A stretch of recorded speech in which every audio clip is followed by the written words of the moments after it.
The following is a segment from the Carl King Podcast. If you enjoy this show, be sure to like, subscribe, and send us burritos. Was there an initial earliest inspiration for you that you can remember for making super dissonant music, like intentionally selecting notes that are outside the key?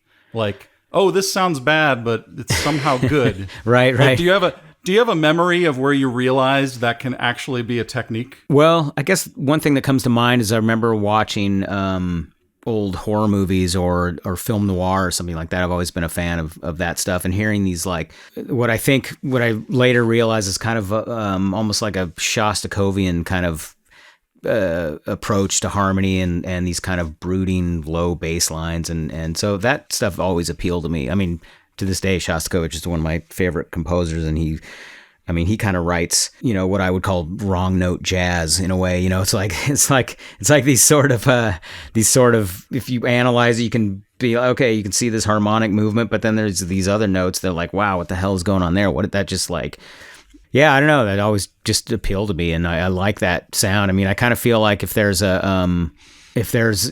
have a minor chord, if you have a minor triad in the left hand, why play one of those three notes in the right hand? Why not play something that's not in that chord?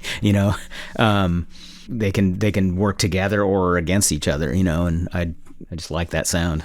I do have formal training in music to a degree, but also, some of the first stuff when I started messing around on piano, I had no idea what I was doing. Or when I first started learning about jazz harmony and just kind of experimenting with doing things, instead of trying to recreate something that already existed, just like, hey, what if this happens? I've never heard this before. What if I do that?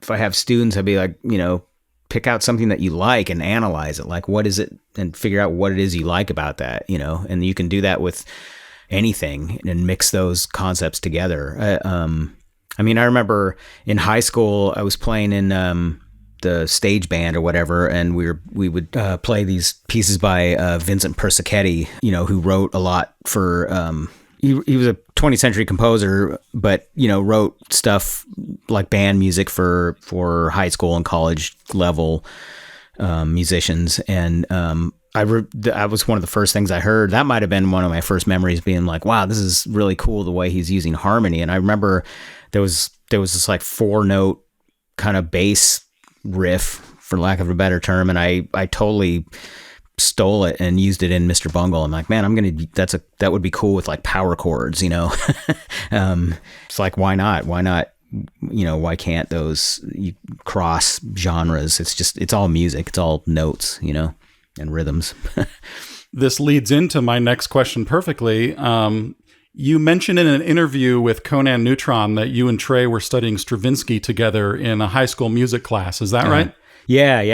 I met Trey in a music theory class in high school, which is hard to believe that even existed, but yeah, we were lucky. Yeah, so you said in that interview that you guys were thinking, well, how can we incorporate these ideas into metal?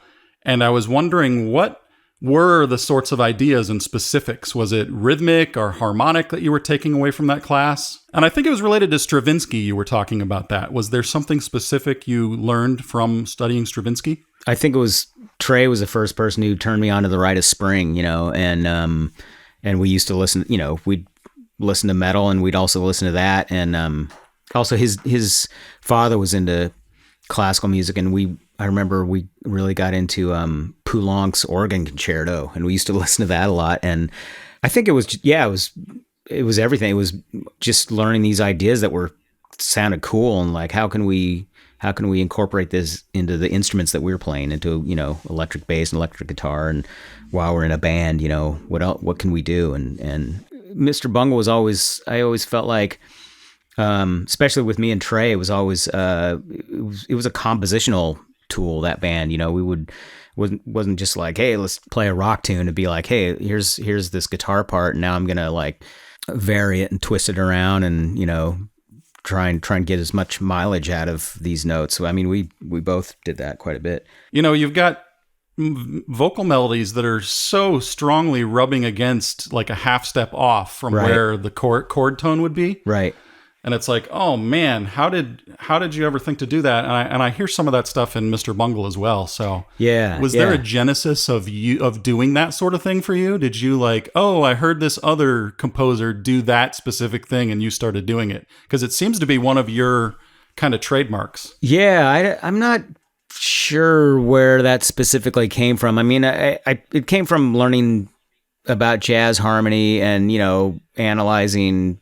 I mean, jazz chords are weird, there's all kinds of dissonance going on, but it's also been formalized in a way that, and even I think there's still a lot of modern jazz, that's adventurous. It's rhythmically adventurous and it's harmonically adventurous, but also I feel like people in general still kind of, not everyone, but I don't know. I feel like I still hear a lot of music where it's not they could go further with that rub, and I don't know. I like that kind of friction, I mean, I remember one of the first kind of compositions I wrote on piano had it's actually a song that's on the very first Trio Convulsant record. There's like a augmented triad, and in the melody is the natural fifth. And I just love the sound of those four notes together, I don't, honestly, I don't know. I don't know if I can trace that language back, other than just, liking it and hearing music, listening to jazz and then studying, harmony, traditional harmony and then 20th century harmony and just learning about all that stuff. And I guess just liking it, really. There may have been an exact example of that chord you were talking about also maybe in Retrovertigo, where Patton sings the words time machine, I think. And it lands on this note that is just clashing totally with the chord underneath it. I think it's an augmented chord, like an E or a C augmented. Yeah. And he lands on just a non-chord tone. Yeah. And was that written out specifically by you? Was that like, that's the note? Yeah, it was. Yeah, that melody was totally composed.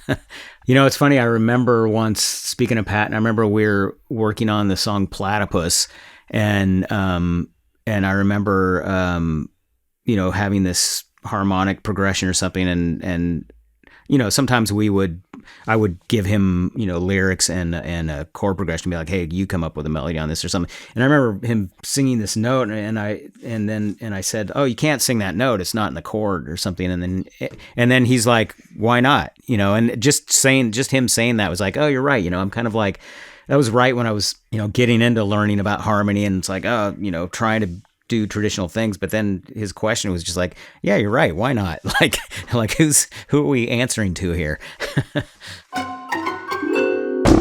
If you enjoyed this segment from the Carl King podcast, remember, you can also listen on Apple Podcasts, Spotify, or through an old rubber hose.